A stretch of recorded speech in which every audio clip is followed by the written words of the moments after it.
The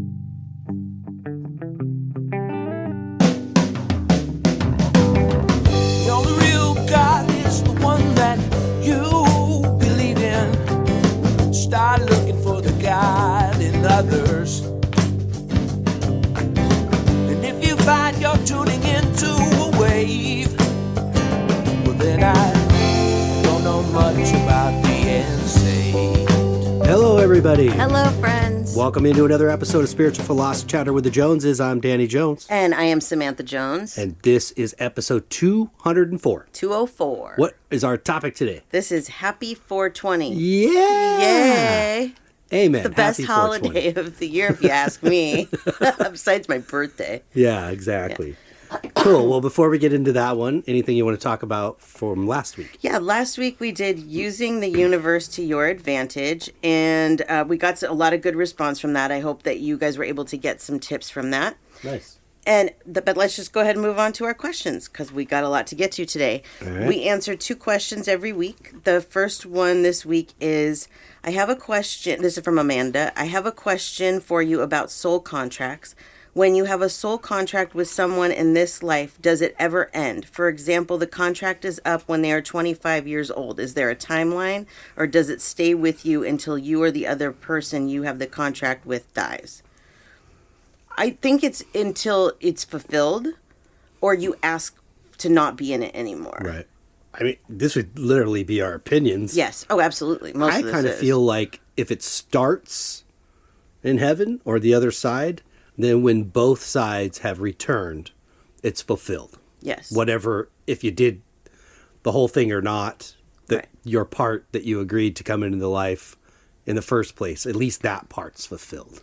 Yeah, but it absolutely could be too that there's no rules to this, or there's lots of ways that this can go, because it could be that you meet somebody and you're only supposed to be in their life till they're 25 or whatever. Right. We don't know, but I think it can go any of those ways. But I really think that they try, like your soul contracts personally, if you need to fulfill them with somebody else, but you can't fulfill them with one person, then you can fulfill them with another. It'll just be the same kind of situation, is what I understand as well. So there's a whole lot of ways that this can go. But what if you make this contract, is just a kind of hypothetical, Yeah. whatever question.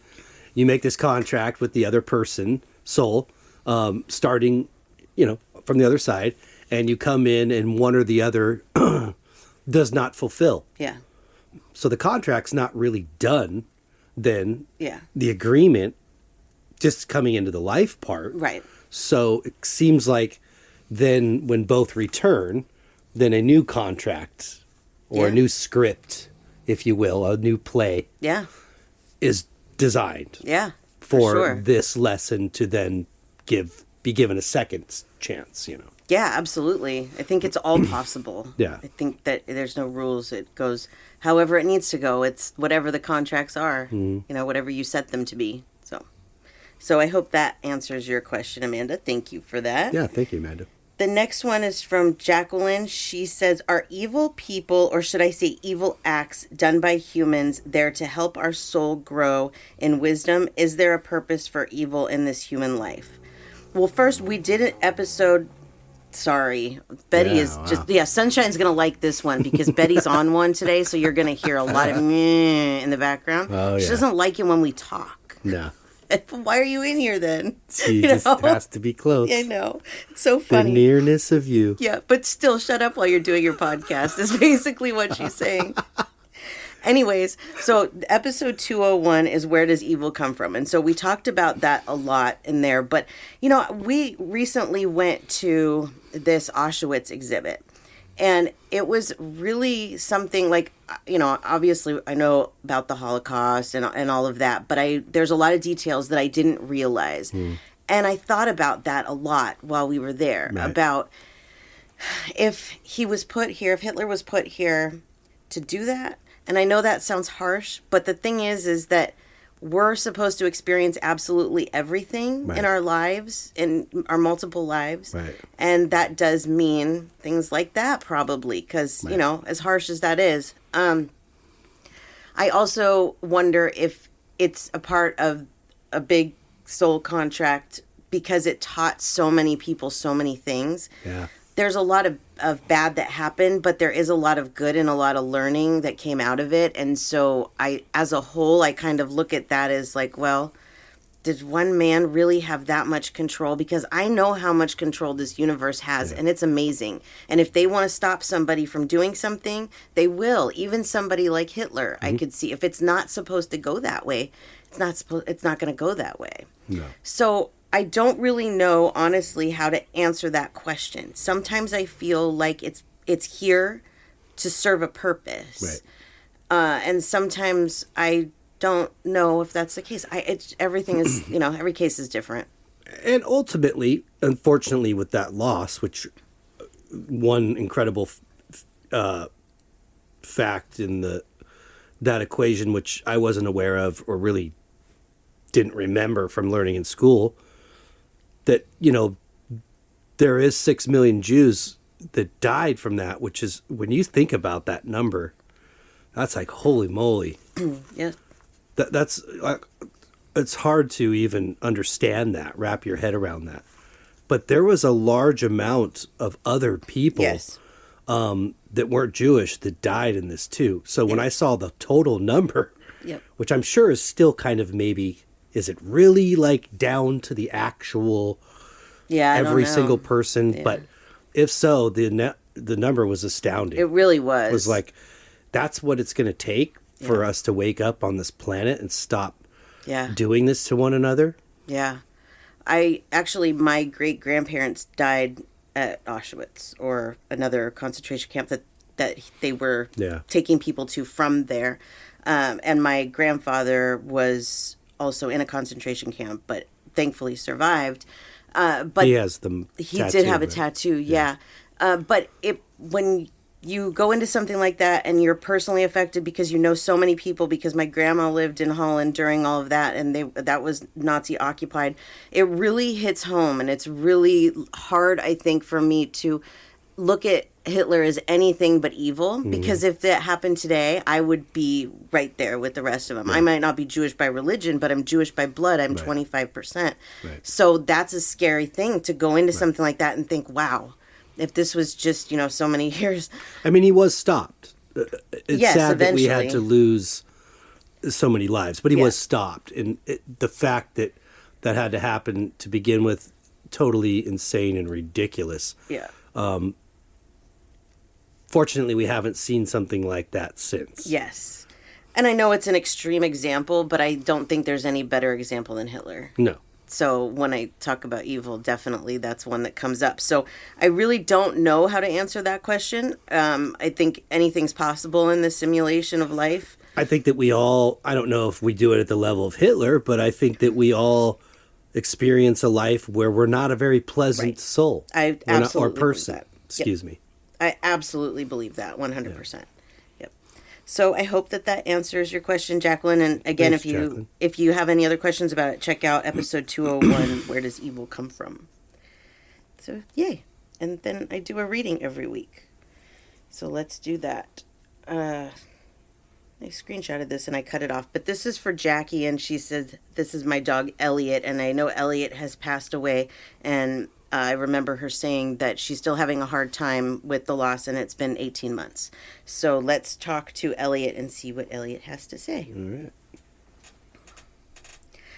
right. Obviously there's grief. We go through grief anytime that we lose somebody or an animal or whatever. But one of the reasons why this has been so hard for you is because Elliot was so empathetic to your needs. And when you were upset, when things weren't going your way, having a bad day, she was always right there with you and loving you and caring for you, and concerned about you. And so you don't have that now because she's gone. And so that's a part of why this grief seems to be going on and on for you. But she wants you to know that she is very happy where she's at, that she lived a very happy life with you. She knows that if love could have saved her, she would still be here. She knows all of the ways that you feel about her. She says it's very important for you to know that she knows everything. She knows how you feel about her. She knows how much you loved her, that you would have saved her if you could. she knows all of that. And I think the reason why that's so important is it's a part of your healing. It's helpful to know that she doesn't hold any hard feelings against you for anything. You were the most important person in her life, and you never, in her eyes, did anything wrong at all. So she needs you to know these things so that hopefully you can move on a little bit, because she would like to reincarnate back to you. And one of the things with animals in the reincarnation is that we really need to move past it a little bit in order for them to be able to reincarnate. We can't be mourning a soul that's really there with us, but mourning that it's on the other side. They want us to heal first. So she's saying, please, try and work through this a little more. She's always around you, but she wants to come back to you in physical form. So if you can just, she says, hang on for a little while longer and she will be back. Probably, I'm seeing a 2, so this could be 2 months or 2 years, but it doesn't feel like 2 years. So it could just be a couple months. So that's great. Cool. So I hope that helps, Jackie. Wow, that's cool. Yeah. Thanks you so much. Jackie. And thanks to Elliot as well. Very cool. Yay. Thanks, Elliot. Yeah, thank you. I got a little frog in my throat there for a second. Yeah. Okay. Well, shall we share our information? Yes, let's do that. Okay, so you can find me at SamanthaJonesPsychicMedium.com. I have a radio show that airs every Wednesday at 10 a.m. Pacific Standard Time on VoiceAmerica.com on the Empowerment Channel. This last week, I had Mystic Molly on my show for the second time. She's so wonderful. Yeah, it was a good one. We talked, ironically, it's funny because we talked about psychedelics and exploring psychedelics on your spiritual journey, and now here we are today talking about this. So it's funny that this is coming up all at one time. But yeah, have a listen to that episode if you haven't yet. And for anybody that doesn't know, even though the radio show is live, it is recorded just like a podcast. Yeah. Because I get a lot of people that go, oh, I missed it. It's always there. Yeah. Yep. Forever and ever. It will always be there too. So, and then you, sir. Yes, for my art, djonesartcollection.com for the web, at djonesartcollection for TikTok, Instagram, and Facebook. Okay. That's it for me. Great. All right, then. Episode 204. Happy 420. Happy 420. Bess is not so happy about the 420 yet. No. What we realized, or Danny actually put 2 and 2 together, it was funny. I thought this was episode 205. And you're like, no, it's 204. And then it hit you that 204 is just 420. Moved around. Yeah, exactly. Yeah. And we did not do that on purpose. So on that note, let's fire one up. Yes, we have decided that we are going to smoke here with you while we do this episode. Mm-hmm. Yes. Okay, so I think that where we should start is just explaining a little bit about our journey, our personal marijuana journeys, what has brought us to being advocates and smokers ourselves and such. Sure. Do you want to start? Yeah, I was introduced to it, I grew up in LA, so I was introduced to it pretty young. Probably end of elementary school, beginning of middle school. And like most teenagers, as you go on, you experiment with other things, which I did, alcohol. But I had alcoholism in my family. And so that always turned me off from the get-go, scared me, because I saw some pretty just crappy things, But I never saw that. There was, marijuana use in my family as well. However, I never saw anything erratic. Yeah. Or crazy about it.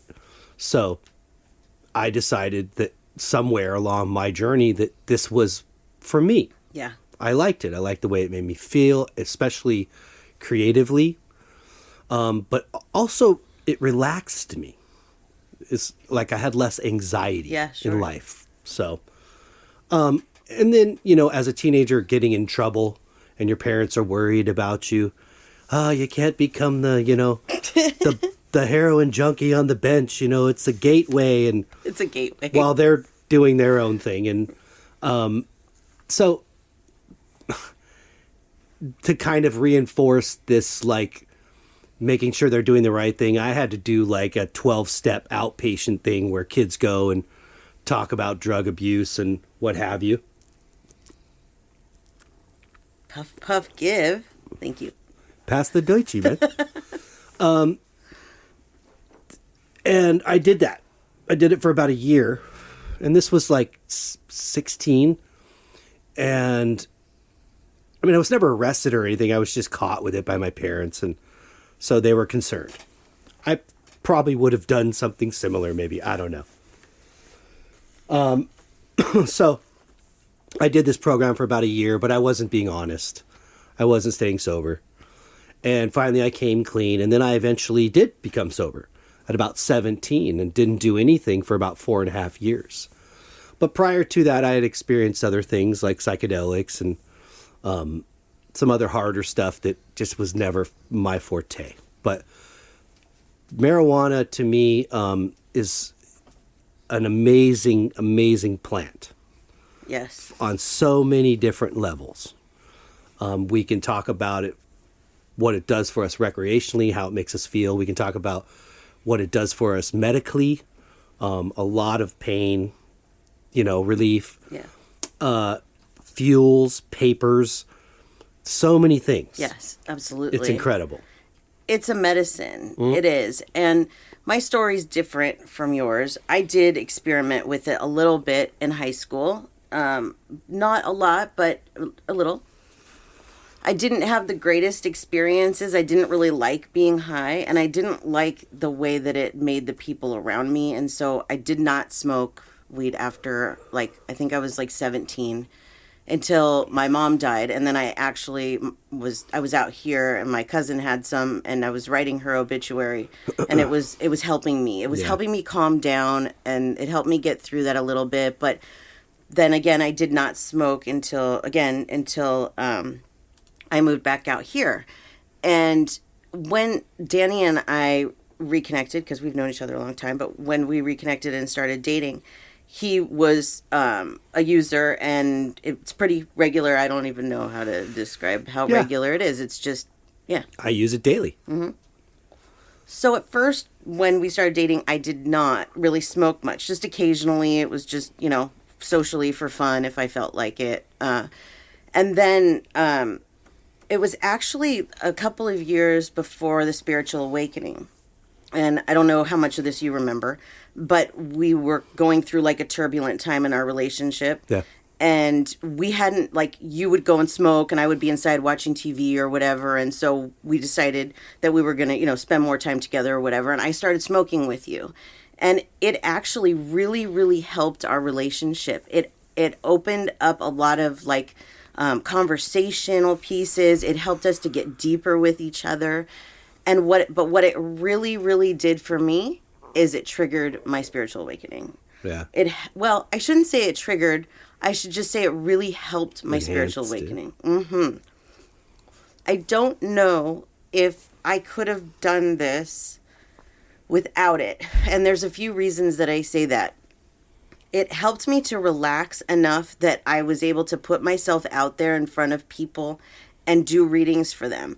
It also relaxed me enough to bring my vibration up to be able to connect with the other side. I noticed from the beginning of the spiritual awakening that if it was at a time where I wasn't smoking at some point in the day, then I didn't have the connection that I did before. Still to this day, sometimes I will smoke so much that I am in a different level than I normally am. And my mom will say something about it. She's like, look at how open you are. Look, it opens me up to a point where I just totally let them tell me whatever they want to tell me. It's been a miracle for my life. It also helped me to get off of opioids. Yes. As well as other drugs. I don't have to take anti-anxiety medication. I still take depression medication, but I don't need anything for my anxiety. This is it. Yeah. And it's not synthetic. It's not doing damage to my internal organs. People don't die from marijuana. No. They die from alcohol. And for some, and other things too, but for some reason, we've put this stigma on marijuana, but not on alcohol. Right. You can go into any store and buy alcohol, at least here. I don't know in other parts of the country and in the world, but here you can go into any grocery store. There's bars everywhere, and you can have as much alcohol as you want. But you have to go to a specific club to get your marijuana. Yeah, you made a good point to me earlier about it's so openly discussed about, I went over to so-and-so's and we had a beer. Oh, man, the other night so-and-so bought us a round of shots. It's so openly discussed that it's not, society doesn't look at it strange. But if somebody's standing in a, grocery store talking to somebody they ran into, hey, how's Jim? Oh, yeah, he's great, man. We sat around and passed a few joints around the other night and had a great talk and a bunch of laughs, and it was great to see him. You don't hear that openly referred to in such a way. You don't, and I really don't understand why. I do. It's kind of brainwashing by the government and stuff, because marijuana has not always been illegal. No, it wasn't. And same with other drugs. Same with, cocaine too. These are all things that were made illegal. Yeah, I believe 1936. It was up until 1936. It was around that time, something like that, was socially acceptable. When I was a teenager, I remember what it was like to have to, like, where you would have to go to get your weed. It wasn't, you couldn't go to a dispensary. No. You had to get it from somebody that probably got it from somebody else. Mm-hmm. I actually dated a guy that was a dealer for a little while, so that made life easy. But we actually got pulled over one day, and he had a big bag of weed in the car, and I got so nervous because I was like 16 years old, and I thought, man, if this cop has any idea that this is in here. At that point, that was like 93 or so. Oh my gosh. Yeah. I would have gone to juvie, and I couldn't do that. No, I think that's one reason why I really let go of it, was because I don't want to do something like that, break the law and go to jail for something like that. And that's ridiculous, because there's still people that are in jail. Like, we would love to travel and go to places like Tennessee, Louisiana, Mississippi, those places in the South. I really want to go to New Orleans, but it's illegal in all of those states. So ridiculous. Yeah, so it limits where we can travel to. And right now, a lot of Europe as well, it's illegal there still.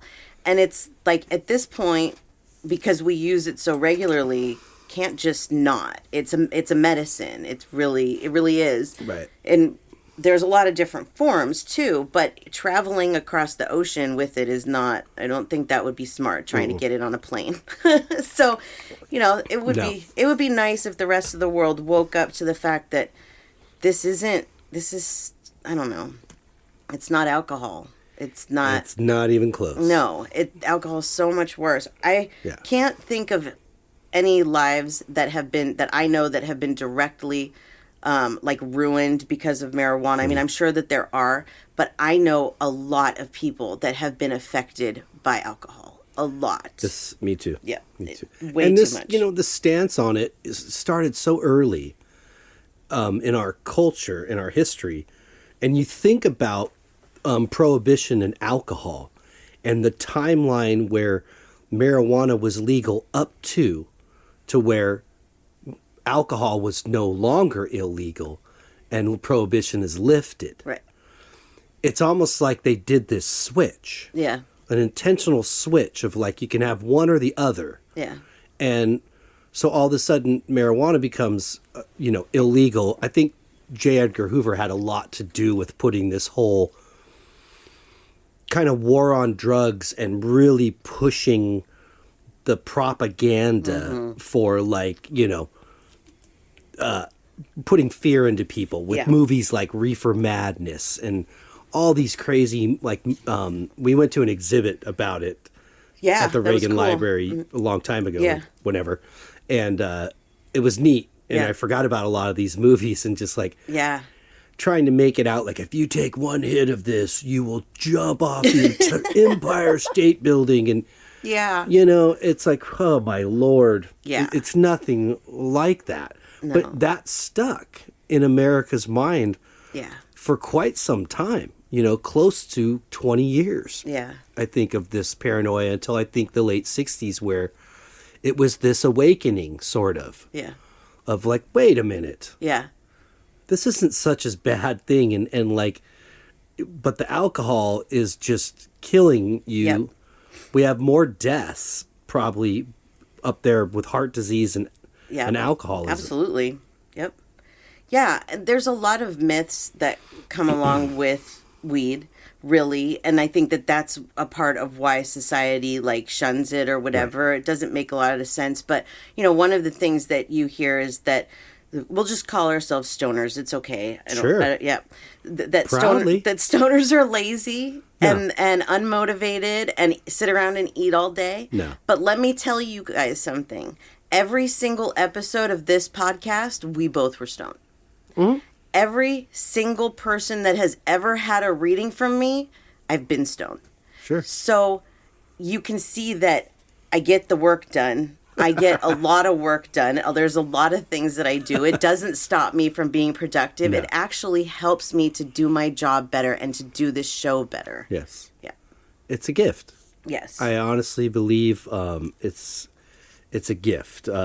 Ben Harper has a wonderful song called "Burn One Down," and if you're not familiar with his music or that song, it's just such a great anthem to it. I love it. Yep.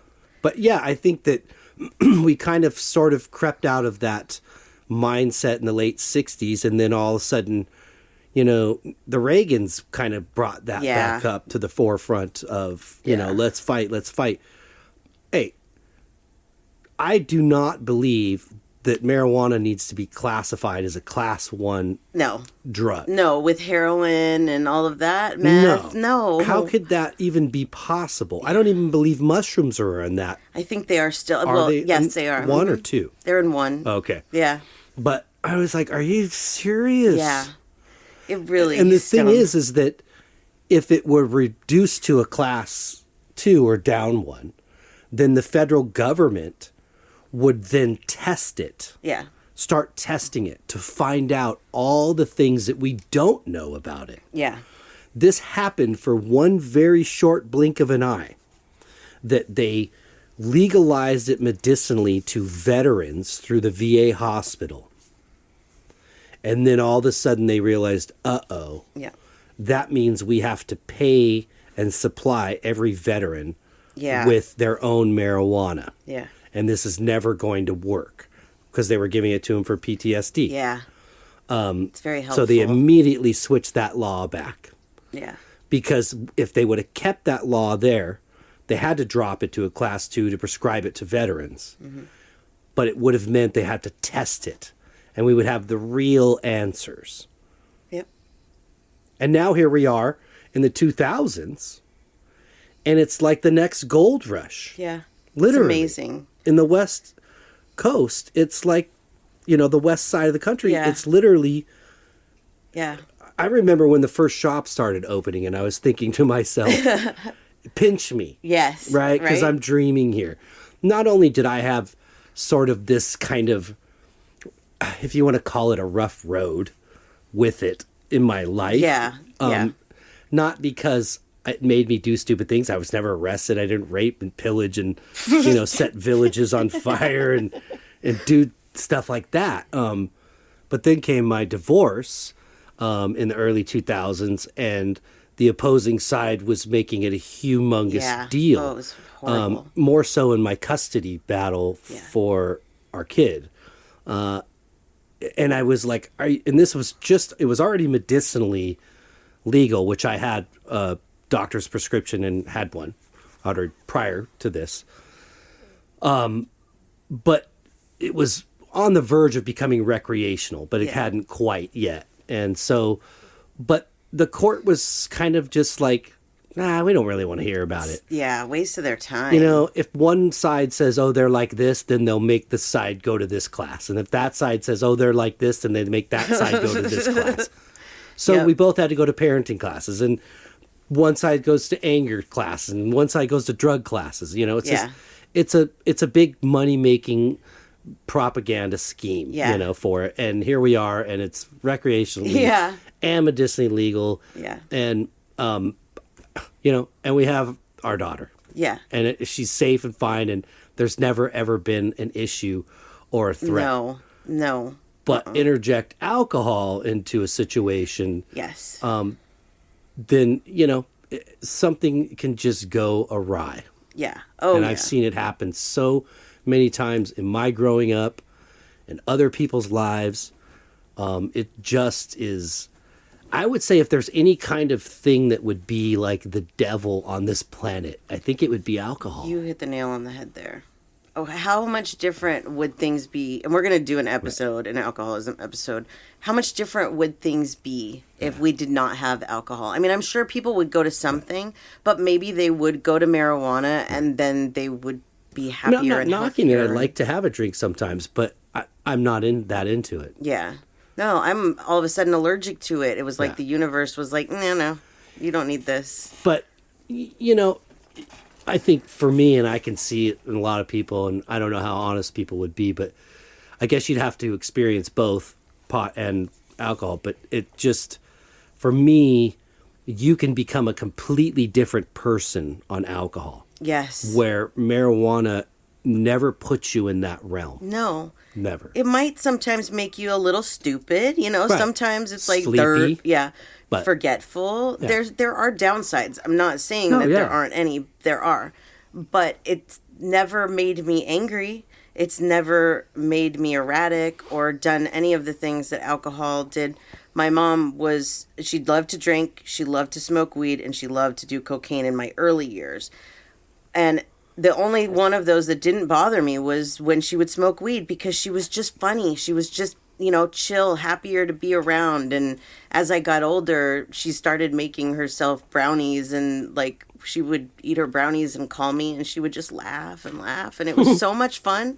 It was nice. It was different than an alcoholic drinking a bunch of alcohol and calling you and getting mad at you or something, It's just so completely different. Right. Yeah. So I asked our listeners, what is your current relationship with marijuana like? And 50% said, I'm a regular user. 50% said that. I saw this today that 55 million Americans use cannabis regularly. And that was less than tobacco users, yes, right? Didn't I put that somewhere? I thought I did. Yes, it is less than tobacco. I put it here. Let's see, the 55 million amount is actually higher than the number of active tobacco smokers, which is approximately 36.5 million. So more people smoke marijuana than smoke cigarettes. Yet we can't prove one death related to marijuana, but we can prove 1 million deaths to tobacco use. Yep.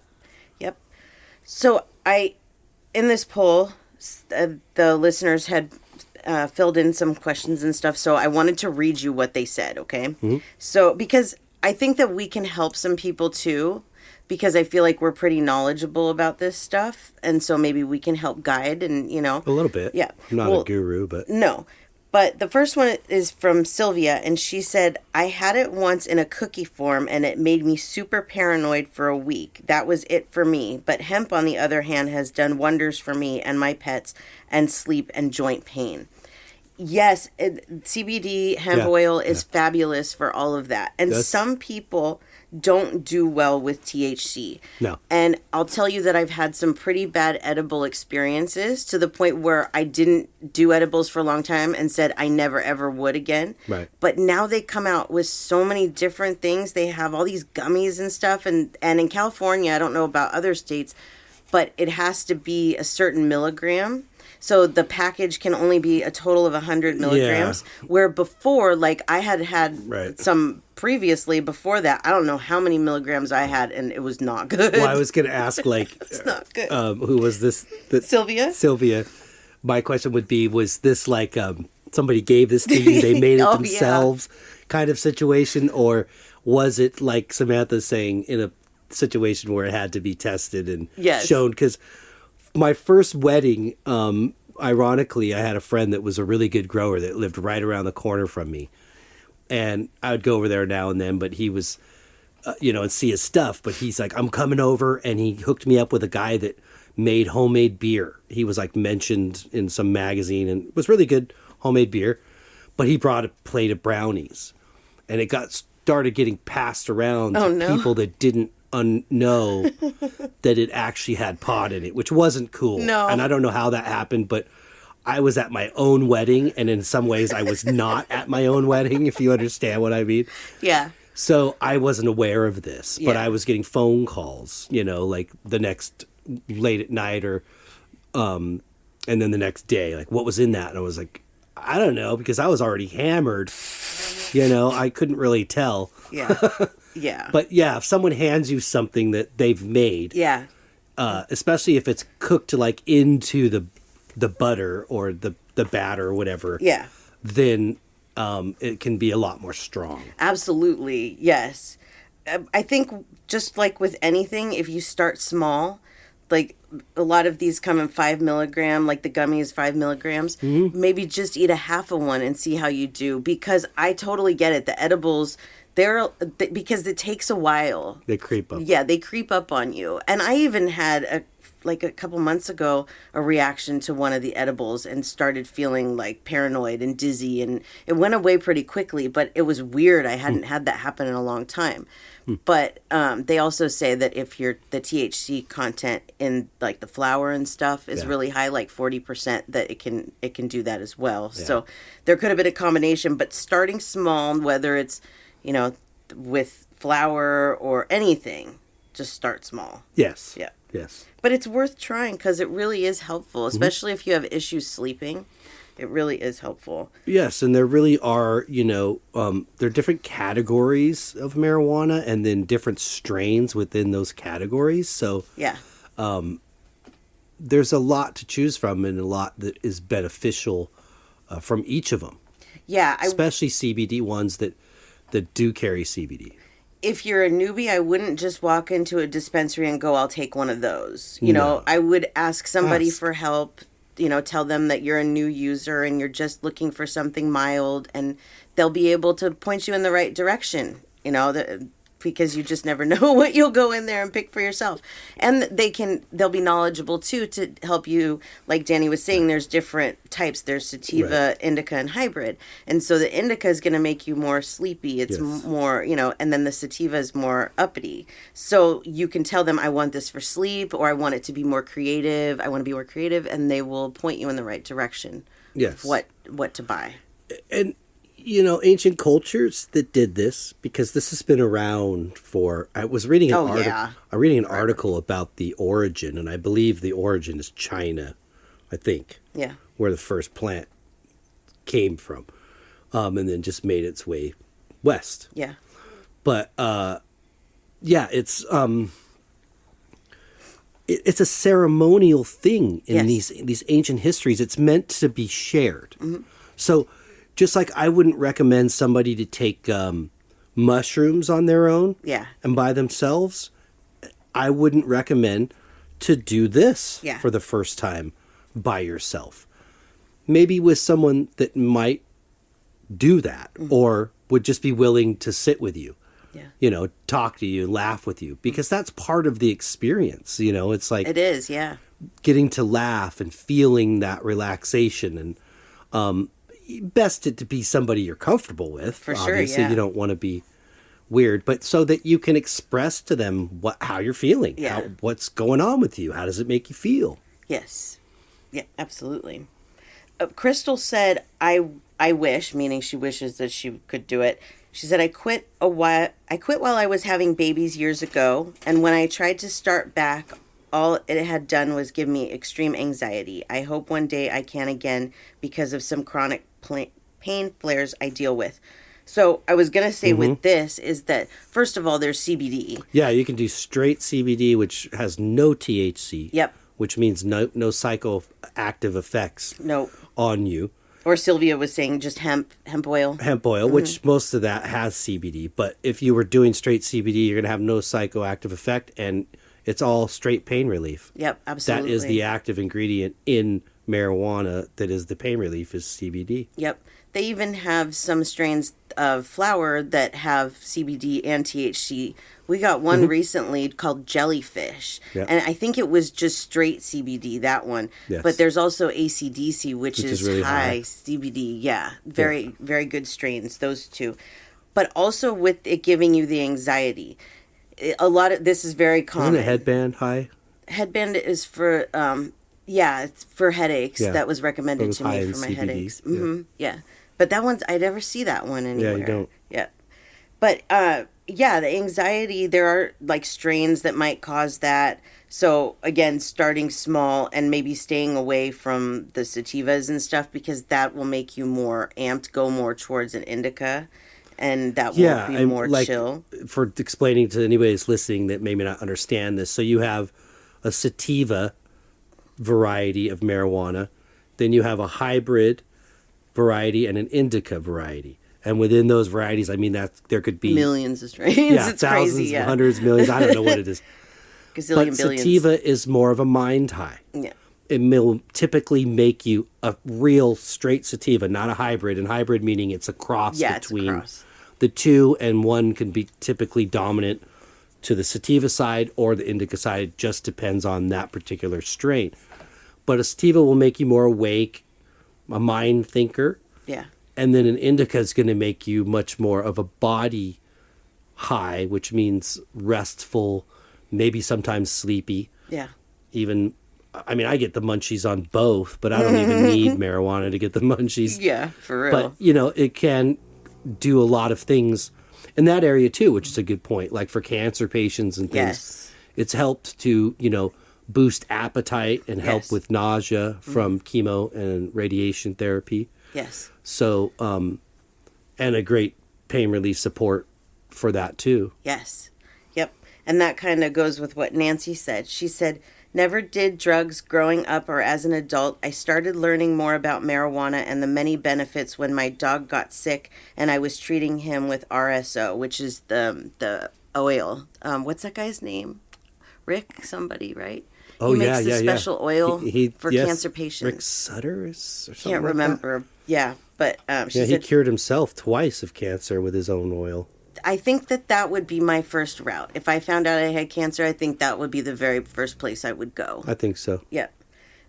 She said, I now use a low-dose edible to sleep at night. I was an insomniac all my life. Now I sleep like a baby. Nice. Yeah, absolutely. They're very, very helpful for sleeping. I think one of the things that's important if you're doing edibles and, you know, you're new to it or you're sensitive is not fighting it, like taking your edible, laying down and going to sleep, not sitting there thinking more and more, because that's when the paranoia might set in. If you get some of that from the edibles, just go to sleep. Just let it do what it's supposed to do, Right. because it will. Right. Absolutely. And you'll get some really good sleep. Yes. Yeah.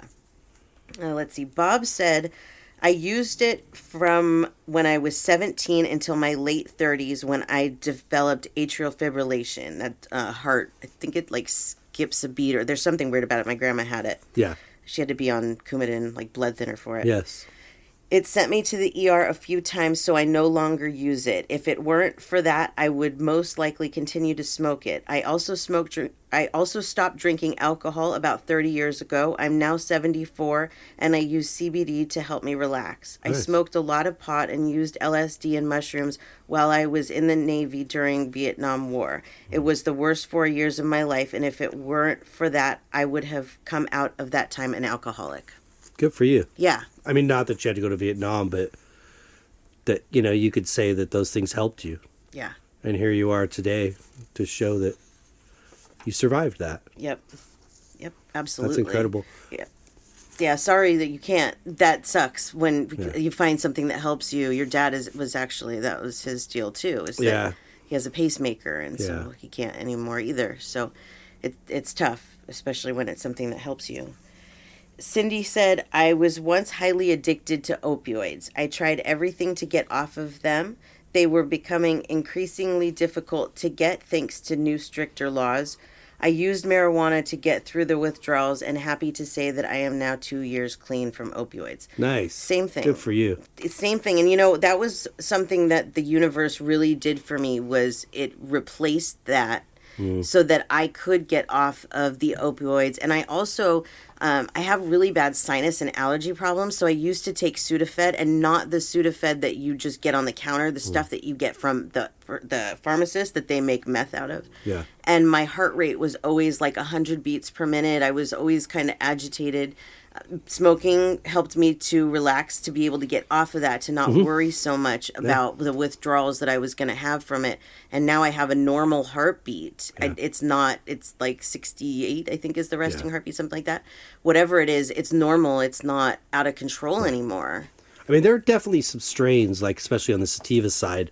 Maui Wowie. Maui We'll do Wowie it. and Jack Jack Herrera. Herrera. Those Yeah, stay away from those. Those if you're can get sensitive. my heartbeat going. They get you zip, zip, zippity zoo. Yeah, they do. They do. It's not real relaxing, but they're very good. Yeah. I remember going to Hawaii on my first marriage and going there in the shark cage in my honeymoon, and we got some from somebody that we knew from the mainland, hooked up with somebody in Hawaii and got some like real Hawaiian Maui Wowie. I mean, this stuff was just incredible. Well, we got up before sunrise to go down to the dock to get on the boat, to get out on the water as the sun's coming up. That's like the best time that you can see, and Yeah. they're active. And so we smoked out, Yeah. before we went. And I'm thinking, man, I'm so like baked. Even the two guys that were driving the boat were calling us Cheech and Chong. Nice. But I wasn't like tired. Yeah. I was just, Oh, yeah, that I'm was on the adventure, Yeah. Yeah, that will do it. Yeah. Absolutely. Yep.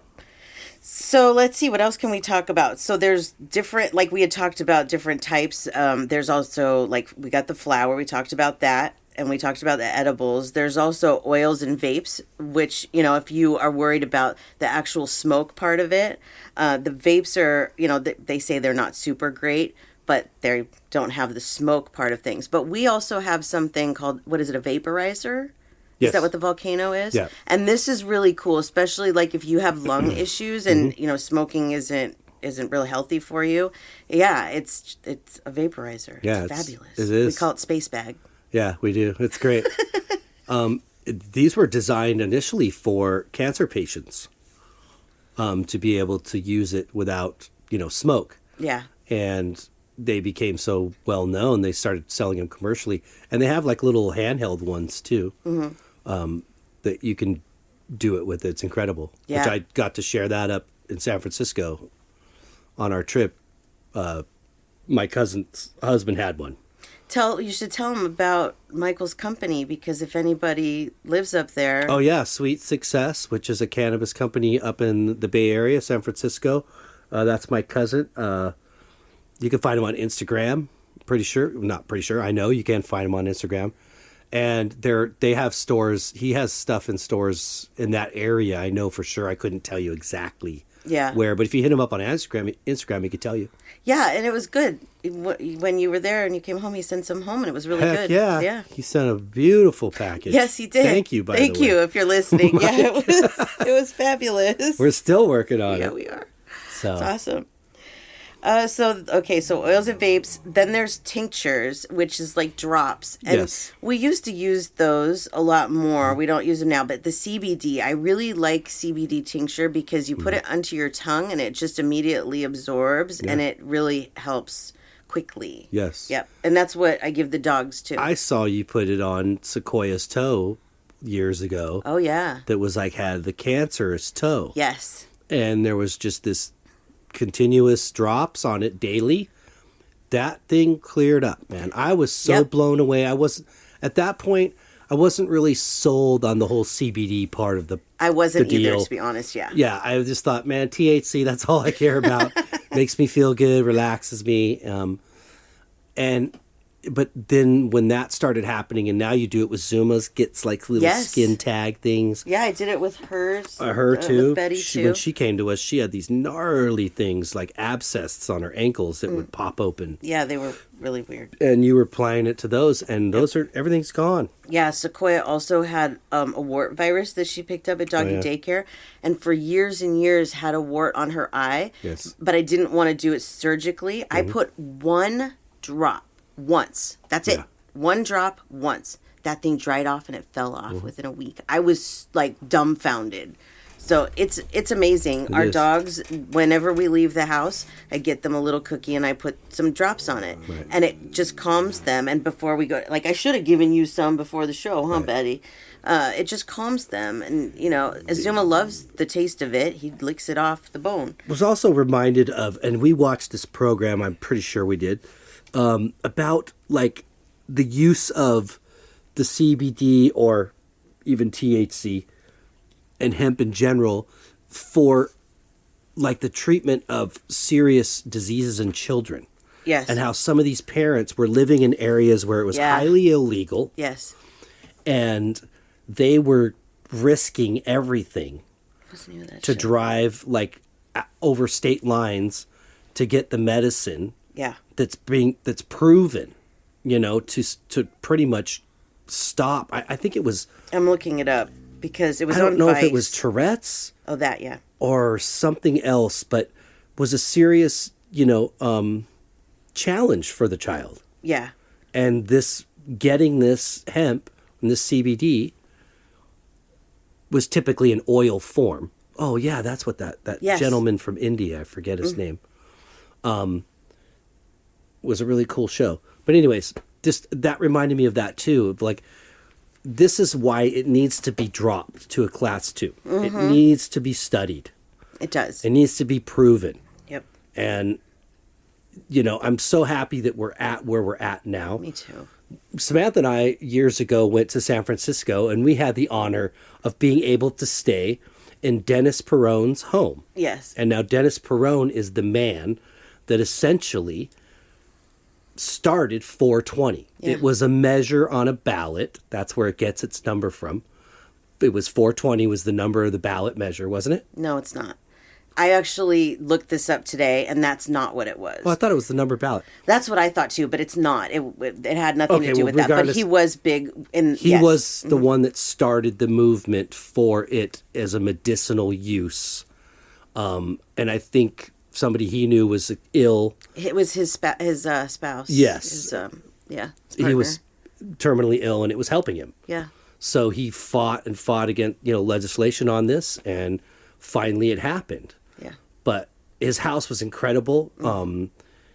It was like a 3-story Victorian home, old Victorian home, painted all colorful, neons and purples and oranges and yellows. There was He a had big this, Buddha head on the garage. this I think it gnarly was. courtyard because it Yeah. had little cottages on the property, and there was this courtyard you could hang out in. Yeah. And we had a pretty nice sized room. Yeah. And I remember him when we first arrived, he said, come on up when you get all your stuff unloaded. Yeah. And so we went up to meet him, and he lived on the 3rd floor. I think we were on the middle, and there was Yeah. maybe a floor below us. Something like that. And he took us up to his top floor and takes us out on the balcony of, his floor, and you can just see over San Francisco. It was incredible. Yeah, it was beautiful. And he's like, oh my, wow, it's really beautiful up here, Dennis. Thank you so much for letting us stay here. And because he rented this to people. Yeah, it's like an Airbnb. Like an Airbnb. But he's like, well, if there's anything else I can get for you. And I didn't really quite understand that. I was like, what do you mean? Right. Like, there's a fridge and I'll get my own food and all that stuff. And then I start looking around at the edge of the balcony. Yep. Thinking I'm just seeing it nicely decorated with plants. Well, it was, nicely yeah. decorated with plants. Marijuana plants. Yeah, it was awesome. And so he was basically saying if I can help you with anything yeah. else. And so we didn't take him up on it because we Yeah. had some, but Yeah. I was like, I'm really looking to find some concentrate. Yeah. He's like, that I don't have. You'll have to go down the street. Yeah, and that's another form, because we were talking about forms, is Yes. concentrate. Be careful with the concentrates, and I'll tell you why. Not only are they really strong, Yes. but if you are sensitive like me, and I know a lot of spiritual people are sensitive to chemicals, I cannot smoke anything with live resin in it or anything that they use butane Yeah. as a part of it. Right. So be careful when you use a concentrate. Even some of the edibles have live resin and stuff in it. CO2 form of it is much cleaner, but typically more expensive. Yeah. But along the lines of what the other listener had mentioned, I forgot who it was, that is being used a lot in the getting people off of heroin. Yeah. Is the concentrate. Yeah. Because it is a strong high, something more like, nothing like, but closer to what somebody on heroin is Yeah. probably looking for. Right. Because literally I've done it to the point where cough my lungs up and Yeah. then I feel like I'm going to just fall asleep Yeah. because I can't keep my eyes open. Yeah, I remember You the know? one time that you did that it was like 5 o'clock and you're like nighty night, and Yeah. literally the next morning he woke up. Yeah, I don't do that. That's a little bit Yeah. harsh for me with the chemicals and stuff. But Yeah. but yeah, even like lighting, using a lighter. If you ever get a headache, like if you are smoking and you get a headache, it could be the butane from the lighter. I learned that one the hard way as well. And so now we use a hemp wick and light the hemp wick first. And so that gets rid of any butane before it's put onto the flower. Yep. That's very, very helpful. You brought up where 420 came from. And so Thank I want to read you. Yes. Because I don't know where I heard that from. I heard it too. And so today I was Googling that, and I looked up Dennis Perone. I looked up where 420 came from, and it's not. He was just really involved in the movement and stuff. I wanted to say that we learned about it at that museum that we went to. We went to a weed museum, and I want to say it was there that we heard that, but maybe it was wrong because they had a whole Dennis Perone room, if you remember correctly. Yes. Yeah. Yeah. The other thing I wanted to say, and I'll read this, is that, oh shit. There, see that's one sign of a stoner is when you're like, I'm gonna tell you something, and then it's gone. I remember. Isn't that funny how that happens? Yeah. Okay, so you were talking about that show. Yeah. That show's called Weedakit. Yeah, it was cool. Yeah, it's on Vice, but I wonder maybe if it can be streamed somewhere else. But it's definitely worth watching. They talk about a lot of different things. There was also another show, Bong Appetit. Is that what it was called? Where they cook with marijuana, and yeah, that's another good one. They sit around the table and puff and cook. I was like, God, I want that show. Mm-hmm. And their spice rack. I want the spice rack. It wasn't really spices. No, it wasn't spices. It was just many, many strains. That's the dream. It was like a 6-foot cabinet, double door. You open it up, and it had all these like maybe 10 racks all together. It was like, wow. Yeah. I want that. I do too. Looks like fun. Okay, so as I was saying, I thought the same thing, that Dennis Perone and 420 went together. So I was trying to find the proof so that I could share that. Better to share the right information. Exactly. But that is not the case. They actually don't know for sure, but the best theory is this one. It says the most credible story traces 420 to Marin County, California. In 1971, 5 students at the San Rafael High School would meet at 4:20 p.m. by the campus statue of chemist Louis Pasteur to partake. They chose that specific time because extracurricular activities had usually ended by then. This group, Steve Capper, Dave Reddick, Jeffrey Knoll, Larry Schwartz, and Mark Gravich, better known as the Waldos, became because they met at the wall. They would say 420 to each other as a code for marijuana. They actually have a website where you can learn more about it. It's 420waldos.com. Well, thank you, gentlemen. Yeah, sorry. You become a cult classic. Yeah, sorry I had to go wrong, but I thought that's so okay. too. I would rather not be saying something that wasn't true. I just have heard that, and I don't know where. But yeah, I've heard that. I guess too. I should fact check. That's why I did, because I'm like, I don't want to just go on and be like, we stayed at Dennis Perone's, and But we did. We did. No, that we did. That was fun. Yeah, it was fun. Yeah, we've had a lot of fun. I will definitely say that I enjoy smoking. Mm-hmm. Okay, but in my defense, we smoked a joint when we started, and we're smoking one now. Yes, we are. So, but there's really honestly so many benefits to it that I definitely suggest, especially on a spiritual journey, giving it a try, seeing if it works for you. And if you have anxiety, start small. But it's done really so much for me that I can't imagine it. I don't even know how I went before, how I dealt with my anxiety, because I deal with things much better. I have a much stronger connection to the other side. It has a great impact on you spiritually if you can get to a place where you're comfortable doing it. Yes. For sure. Yeah. It can enhance your connection to Mother Nature, to the other side, to your own creativity. It can, I used to know this guy in high school that would tell me, I was like, because I didn't do well in school. I didn't give a damn. I just didn't care. Yeah, me either. This guy's now an attorney, but he cared. Yeah, but I don't want that life, so but I'm he okay would with say it. to me, I was like, I don't know how you do it, man. I don't know how you do it. How you get the grades you do when you're hanging out with us and smoking and, having a good time. He goes, because I go home and do my homework and it actually helps me. Yeah. Mm-hmm. It helps me concentrate. Yes. And it does. It has to be something I'm into. Yeah, I think also ADHD. Like, I was never formally diagnosed with it, but the older I get, the more I see how many symptoms of it I have. And so I think that it helps that as well. It helps me to focus. I don't have to be on something like Ritalin to, keep my attention. But there's, so many benefits. And it is not for everyone. No. But I'll tell you, like, I do have a really highly addictive personality.